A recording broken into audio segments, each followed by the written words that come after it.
আসসালামু আলাইকুম। আমার নতুন আরেকটি ভিডিওতে আপনাদেরকে স্বাগতম জানাচ্ছি।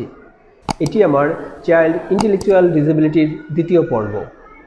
এই পর্বটি আমি সাজিয়েছি মা বাবাগণ কোন কোন লক্ষণ দেখে খুব দ্রুত চিকিৎসকের পরামর্শ নেবেন এবং সবশেষে আমাদের সন্তানদের জন্য তাদের বুদ্ধিগত স্টিমুলেশনের জন্য আমরা কি করতে পারি সেটা আমি পরবর্তীতে 3টা টিপস দেব। তাহলে আসুন দেখি ভিডিওটি।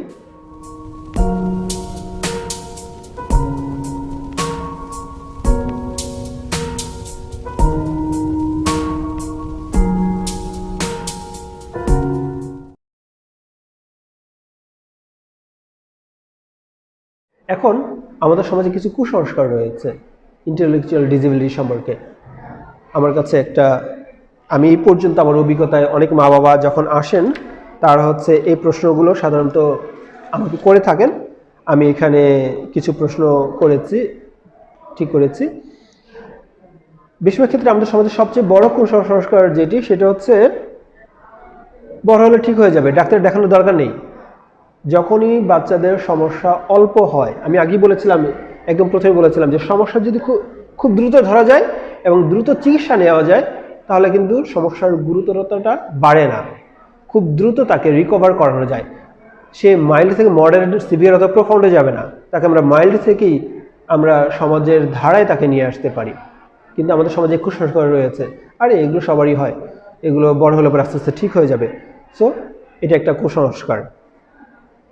সেকেন্ড প্রশ্ন ধারণা করা হয় প্রতিবন্ধী মানে সিভিয়ার লেভেলের প্রতিবন্ধী, একদম লালা পড়তে থাকবে, দেখা যাচ্ছে মুখ দিয়ে খুব চিৎকার চেঁচামেচি করতে থাকবে, চেহারা ডিসমরফিক হবে, এই ধরনের।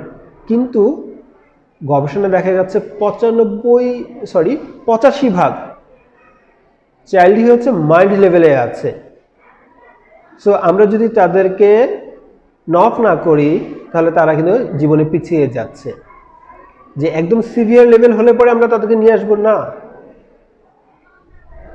অল্পতেই নিয়ে আসতে হবে, সিভিয়ার প্রতিবন্ধী না। অনেকেই বলে থাকে বুদ্ধিগত অক্ষমতার শিশুরা খেলাধুলায় অংশগ্রহণ করতে পারে না। এটা সমাজের একটা প্রচলিত কুসংস্কার। আমরা যদি স্পেশাল অলিম্পিয়াড দেখি তাহলে আমরা বুঝতে পারবো 50 লক্ষ স্পেশাল অলিম্পিকে অংশগ্রহণকারী অ্যাথলেটিক্স, তারা সবাই ইন্টেলেকচুয়াল ডিসেবল অথবা যে কোনো একটা ডিসেবলে তারা আক্রান্ত। সো তারা যে খেলায় অংশগ্রহণ করতে পারবে না তেমন না, তারা খেলায় অংশগ্রহণ করছে, সেই সাথে তারা স্বর্ণ জয় করে নিয়ে আসতেছে। পরেরটা বলা হয় তারা কখনো বিয়ে করতে পারবে না। আমি একটু আগে বললাম যে 50 লক্ষ অ্যাথলেটিক্স যারা বুদ্ধিগতভাবে ঘাটতি আছে, শারীরিক প্রতিবন্ধী বা যে কোনোভাবেই একটা প্রতিবন্ধকতা রয়েছে, তারা কিন্তু বেশিরভাগই কিন্তু বিয়ে করে তারা খুবই সুন্দরভাবে জীবনযাপন করছে এবং তারা সমাজে কন্ট্রিবিউট করছে। সো তারা বিয়ে করতে পারবে না এমনটা ঠিক নয়। সেই সাথে আমাদের দেশে আরেকটা রয়েছে, সেটা বিয়ে দিলে পরে ঠিক হয়ে যাবে। এখানে আমরা একটু দ্বিমত। বিয়ে করলে পরে ঠিক হয়ে যাবে না, এটা বিষয়টা হয় কি, একজন অ্যাসিস্ট্যান্ট দরকার, তার একজন, সেটা যেভাবে হোক অ্যাসিস্ট্যান্ট হলে পরে তার জীবনের কাজগুলো করাটা তার জন্য সহজ হবে এবং তার উন্নতিটা সম্ভব। আরেকটা থাকে বুদ্ধিগত অক্ষমতা বংশগত, বংশে ছিল, এই বউয়ের বংশে ছিল সেই কারণে হয়েছে, বা যে কোনোভাবে হোক যে বংশগত। হ্যাঁ, বংশগত একটা বিষয় থাকে। তবে আমার অভিজ্ঞতা আমি যে দেখেছি, আমার এখানে যত মা বাবা এসেছে তাদের একদমই বেশিরভাগ ক্ষেত্রেই 70 to 80% তাদের বংশে, বা 90% আমি বলতে পারবো যে তাদের বংশে এগুলো ছিল না। তবে হ্যাঁ, মা বাবার যদি কোনো শারীরিক সমস্যা, জিনগত সমস্যা থেকে থাকে তাহলে সেক্ষেত্রে 17 থেকে 50% শিশুর মধ্যে সমস্যা হতে পারে। যেমন যে ডাউন সিনড্রোমের যে সমস্যাটা, বা দেখা যাচ্ছে ফ্র্যাগাইল এক্স সিনড্রোম, এই ধরনের বিভিন্ন ধরনের সমস্যাগুলো রয়েছে, যে মা বাবার যদি কোনো ধরনের জিনগত কোনো সমস্যা থেকে থাকে তাহলে বাচ্চার মধ্যে 17 থেকে 50% হতে পারে। কিন্তু বংশে আছে বলেই হবে, বংশে নাই তার মানে হবে না এমন কোনো কথা নাই। যাদের বংশে নাই তাদের এমন অনেক অনেক অনেক আমরা পেয়েছি। এই যে বললাম 90% এমন আসে যাদের বংশে এই ধরনের কোনো সমস্যা নেই। সবচেয়ে কমন যে প্রশ্নটা আমার সামনে বসা মাটা প্রায় সময় বলে থাকে, এই রোগটা কি ভালো হবে? আচ্ছা, আমি আপনাদের জানাতে চাই আসলে এটা কোনো রোগ না, it is not a disease, এটা একটা ডিসঅর্ডার, আচরণের ঘাটতি। যেটা রোগী না সেটা ভালো হওয়ার কথা কোথা থেকে আসতেছে? এটা তার সমস্যার ঘাটতি, সেখান থেকে সে আস্তে আস্তে উন্নত হবে। এরপরে এটা কি ছোঁয়াচে? প্রায় সময় বাবারা এসে বলেন যে আমার বাচ্চাদের সাথে মিশতে দেয় না, অন্য বাচ্চাদেরকে মিশতে দেয় না। তো বলবো না, এটা কোনো ছোঁয়াচে রোগ নয়, বরং আমাদের সমাজের সবাইকে এগিয়ে আসতে হবে। তাদের সাথে যত বেশি আমরা পরিবেশ তৈরি করতে পারবো অন্যদের সাথে মেশার, তত বেশি তাদের বুদ্ধিটা আরও বেশি ডেভেলপ হবে। তাই আমার আবেদন থাকবে, যাদের সন্তানরা সুস্থ তাদেরকে মিশতে দিন, যাদের একটু বুদ্ধিগত ঘাটতি রয়েছে। আপনার সন্তানের একটু মেশার ফলেই তার উন্নতি হবে, আপনি তার উন্নতিতে অনেক বড় একটা উল্লেখযোগ্য ভূমিকা পালন করছেন। এর জন্য অবশ্যই সৃষ্টিকর্তা আপনাকে উত্তম প্রতিদান দান করবেন। তাই আমরা আমাদের সন্তানকে আলাদা করব না, বরং তাদের সাথে মেশানোর পরিবেশটা আমরা আরও এনশিওর করব। বুদ্ধিগত অক্ষমতা সারানোর জন্য কোনো ওষুধ আছে কিনা? প্রায় সময় আমাকে মা অনেক কিছু বললাম, অনেক ম্যানেজমেন্ট দিলাম, শেষ করে যাওয়ার সময় বলে স্যার কোনো ওষুধ দিবেন না। আসলে এটা একটা ব্রেনের ড্যামেজ। এই পর্যন্ত এমন কোনো ওষুধ আবিষ্কার হয় নাই যেটা ব্রেনের ড্যামেজকে সারিয়ে তুলতে পারে। তাই এর জন্য এখনো পর্যন্ত কোনো ওষুধ আবিষ্কার হয় নাই। যেটা দেওয়া হয় সাধারণত মাল্টিভিটামিন। সো কোনো ওষুধ নাই ইন্টেলেকচুয়াল ডিসেবিলিটিকে ভালো করে দেওয়ার মতো। খুব কষ্ট নিয়ে অনেক মা বলে থাকেন পাপের কারণে হয়, শ্বশুর শাশুড়ি বা আশেপাশে সবাই বলছে বাপ মায়ের পাপের কারণে এগুলো হয়েছে। আচ্ছা, আমার একটা কথা, আপনার যখন জ্বর হয়, আপনার যখন ঠান্ডা হচ্ছে, হার্টের সমস্যা হচ্ছে, সেগুলো কি কোনো পাপের কারণে হচ্ছে? আমার মতে একজন বুদ্ধি সম্পন্ন মানুষ কখনই বলবেন না তাদের শারীরিক এই সমস্যাটা পাপের কারণে হয়েছে। তাহলে বুদ্ধিগত সমস্যাটা তাহলে পাপের কারণে কেন হবে? এটা তো একটা ঘাটতি, এটা তো কোনো রোগও না।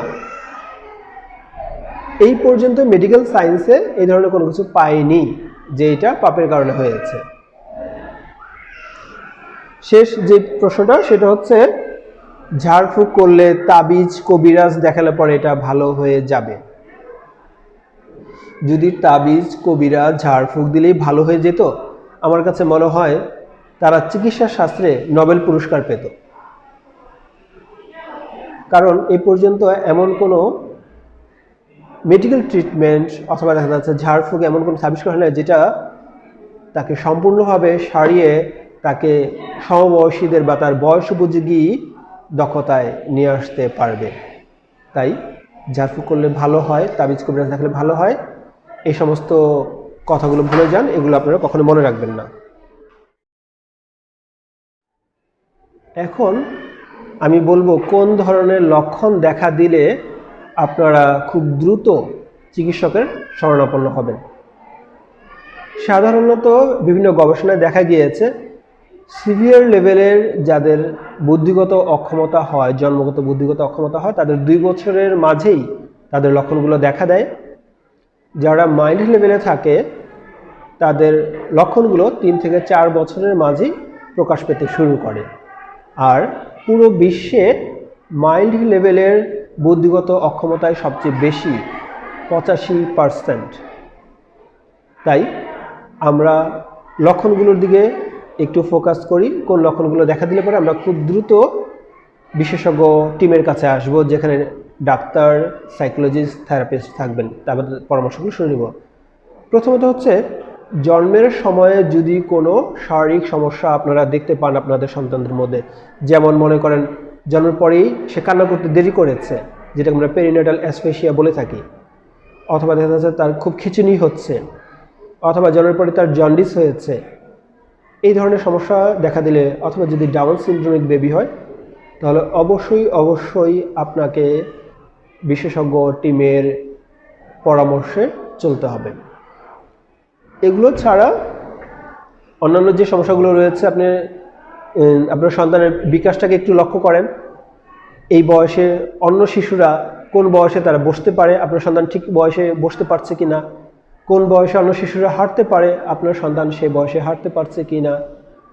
তারপরে আমরা সাধারণত বলে থাকি যে 6 মাসের সময় আপনার কথা শুনে সে আপনার দিকে তাকিয়ে হাসি দিবে, আপনার মাথা ঘুরিয়ে তাকাবে 6 থেকে 9 মাসের মধ্যে, দেখেন সেটা করে কিনা। 1 বছরের মধ্যে সে আপনার কথা বুঝতে পারবে এবং সে কথা বলতে শুরু করে দিবে। 1 বছরের মধ্যে আমরা সাধারণত বলি 4-5টা শব্দ সে বলতে পারবে। 15 থেকে 16 মাসের মধ্যে তার এই শব্দ সংখ্যা 15টা। এটাকে এখন 16 মাসে 16টা, 17 মাসে 17টা, এইভাবে 24 মাস পর্যন্ত গিয়ে তার 20 থেকে 25টা শব্দ বলার দক্ষতা আসার কথা। 26 মাস বয়সে গিয়ে সে 2টা শব্দ ব্যবহার করবে, যেমন ভাত খাবো 2টা শব্দ, আমাকে দাও 2টা শব্দ। 26 মাস বয়স থেকে এটা শুরু করবে। দেখেন আপনার সন্তান 2টা শব্দ ব্যবহার করছে কিনা। 3 বছরে গিয়ে সে 3টা শব্দ ব্যবহার করবে, আমাকে ভাত দাও, আমি খাবো না। এই ধরনের 3টা শব্দ ব্যবহার করে সে চাহিদা প্রকাশ করবে। যদি আপনি দেখতে পান এই বয়সের তুলনায় সে পিছিয়ে রয়েছে, সাথে সাথে আপনি বিশেষজ্ঞ টিমের শরণাপন্ন হন। তারপরে যদি দেখেন তার কথা অস্পষ্ট অথবা অর্থহীন কথা বলছে, কি হাবিজাবি বলছে, আপনারা কিছুই বুঝতে পারছেন না, এই ধরনের যদি কোনো সমস্যা হয়ে থাকে অবশ্যই চিকিৎসকের শরণাপন্ন হতে হবে। এগুলো হচ্ছে বুদ্ধিগত অক্ষমতার কিছু লক্ষণ। তারপরে কানে শুনতে পাচ্ছে না, আপনারা অনেক আওয়াজ করছেন, টুংটাং অনেক আওয়াজ করছেন, কিন্তু সে কানে শুনতে পাচ্ছে না, অবশ্যই বিশেষজ্ঞ টিমের কাছে যান। তারা হয়তো বা কোনো হেয়ারিং টেস্ট দিবে। যদি তার হেয়ারিং টেস্টের রেজাল্ট দেখা যাচ্ছে নেগেটিভ, যে তার হেয়ারিং কোনো সমস্যা নাই, তাহলে বুঝতে হবে তার বুদ্ধিগত অক্ষমতা হতে পারে, হওয়ার সম্ভাবনাটা অনেক বেশি পরিমাণে রয়েছে। তো এই ধরনের লক্ষণগুলো আপনারা খেয়াল রাখবেন। এরপরে যদি দেখেন অতিরিক্ত চঞ্চল আপনার সন্তান, অনেক বেশি চঞ্চল, এরপরে দেখা যাচ্ছে সে তার চাহিদাগুলো প্রকাশ করতে পারছে না, বেশিরভাগই ইশারা দিয়ে ব্যবহার করছে, আকার অঙ্গভঙ্গি দিয়ে বা ইশারা দিয়ে চাহিদা প্রকাশ করছে, নিজের অনুভূতি প্রকাশ করতে পারে না, আপনাদের অনুভূতি বুঝতে পারছে না, তাহলে আপনার সন্তানের মধ্যে নিউরো ডেভেলপমেন্টাল ডিসঅর্ডারের কোন একটা সমস্যা হওয়ার সম্ভাবনাটা অনেক বেশি।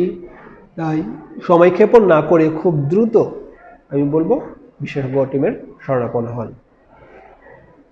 বিশেষজ্ঞ টিমের শরণাপন্ন হলে পরে তারা যে সকল কাজ দিচ্ছে অবশ্যই সেগুলো করবেন। আপনার সন্তানের সমস্যা হোক অথবা না হোক, আমি অন্তত 3টা পরামর্শ দেব যেটা সবসময় আপনার সন্তানের সাথে করবেন। প্রথমত হচ্ছে তার কাজগুলো তাকে দিয়ে করানো। বয়স উপযোগী যে কাজগুলো রয়েছে সবসময় তার কাজগুলো তাকে দিয়ে করান, চেষ্টা করেন। যদি সে কাজ করতে না পারে আপনি ফুল ফিজিক্যাল সাপোর্ট দেন, কিন্তু আপনি করে দিবেন না। যেমন মনে করেন এটা একটা ব্রাশ, আপনার সন্তানকে সকালবেলা ব্রাশ করাবেন, আপনি আপনার সন্তানের দাঁতগুলো আপনি ব্রাশ করে দিচ্ছেন, আমি বলবো স্টপ, আপনি করে দিয়েন না। এটা আপনার সন্তানের দক্ষতার ঘাটতি বাড়াবে, সে স্বাভাবিক সন্তান হলেও তার ঘাটতি বাড়াবে, আপনার উপর নির্ভরশীল করে তুলবে, যেটা কোনোভাবেই পরবর্তীতে তার জন্য ভালো কিছু হবে না। আপনি এখানে ফুল ফিজিক্যাল সাপোর্ট দেন, তার হাত দিয়ে ব্রাশটা ধরান, তারপর আপনি তার উপরে হাত ধরে তাকে দিয়ে করিয়ে দেন।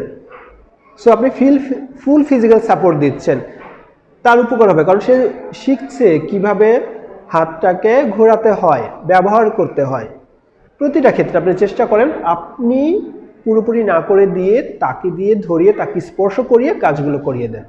সো বয়স উপযোগী কাজগুলো তাকে দিয়ে করান। কোন বয়সে কোন কাজগুলো করতে হবে পরবর্তী কোনো ভিডিওতে আমি হয়তো সেগুলো দেব, আপনারা আমার পাশে থাকুন। এরপরে দ্বিতীয় তো হচ্ছে সমবয়সীদের সাথে অনেক বেশি পরিমাণে মেশানো। আমরা অনেক ক্ষেত্রেই হয়তো সুযোগ পাচ্ছি না, কিন্তু যদি সুযোগ পাই অবশ্যই সমবয়সীদের সাথে আমি অনেক বেশি পরিমাণে মেশাবো। আত্মীয় স্বজনদের সাথে সবসময় কথা বলানো, তাকে তার দায়িত্বগুলো তাকে বুঝিয়ে দেয়, যে ওদের কীভাবে কমিউনিকেশন করতে হয় সেই জিনিসগুলো শেখানো, এবং যত বেশি পারেন, যদি সম্ভব হয় একটু খোলামেলা জায়গা আছে, বাচ্চাদেরকে বের করেন, তাদেরকে ফুটবল, ক্রিকেট এই ধরনের শারীরিক পরিশ্রম হয় এই ধরনের কিছু অ্যাক্টিভিটিসে তাদেরকে ইনভলভ করেন। তৃতীয়ত হচ্ছে প্রশংসা করা। খুব খুব খুব খুব ইম্পর্টেন্ট একটা বিষয়। আপনার সন্তান হয়তো বা এক পৃষ্ঠা আপনি লিখতে দিয়েছেন, সে হয়তো অর্ধেক লিখেছে, আপনি খুব বকাঝকা করছেন, কেন তুমি পুরোটা লিখলে না, পুরোটা লিখলে না। আমি বলবো মা অথবা বাবা, সে যে অর্ধেক লিখেছে তার জন্য প্রশংসা করেন, পরবর্তী অর্ধেকের জন্য তাকে উৎসাহ দেন। তুমি যদি আরও অর্ধেক লিখতে আমি খুব খুশি হতাম বা আমার খুব ভালো লাগতো, কিন্তু তিরস্কার নয়। যত বেশি পারেন, যতটুকু সে কাজ করছে তার জন্য প্রশংসা করেন। মিথ্যে প্রশংসা করতে বলছি না যে সে অর্ধেক লিখেছে আপনি বলেন হ্যাঁ বাবা তুমি সব লিখে ফেলেছো, আমি খুব খুশি হচ্ছি না। জেনুইন থাকেন, যতটুকু করেছে ততটুকুর জন্য প্রশংসা করেন। এটা সুস্থ অথবা দক্ষতায় ঘাটতি সব সন্তানদের জন্য। তার নিজের কাজ নিজে করানো, সমবয়সীদের সাথে মেশানো এবং তার প্রশংসা করা। আমার ভিডিওটি অনেক দীর্ঘ হয়ে যাচ্ছে, আজকের মতো এখানে আমি সমাপ্তি করতে চাচ্ছি। আমার ভিডিওটি যদি ভালো লেগে থাকে এবং যদি মনে করেন কোনো শিক্ষণীয় কোনো কিছু রয়েছে, আপনার আশেপাশে কেউ জানলে পরে তাদের জন্য উপকার হবে, তাহলে ভিডিওটি শেয়ার করতে পারেন। যদি আমার ভিডিওতে কোনো কিছু আমি মিস করে যাই তাহলে আপনি কমেন্টে সেটা জানাতে পারেন। পরবর্তীতে আমার কাছ থেকে আর কোন বিষয়ে জানতে চাচ্ছেন সেটা আমাকে কমেন্টে জানাতে পারেন। আজকের মতো এখানেই বিদায় নিচ্ছি। ও হ্যাঁ, সাবস্ক্রাইব করতে কিন্তু ভুলবেন না।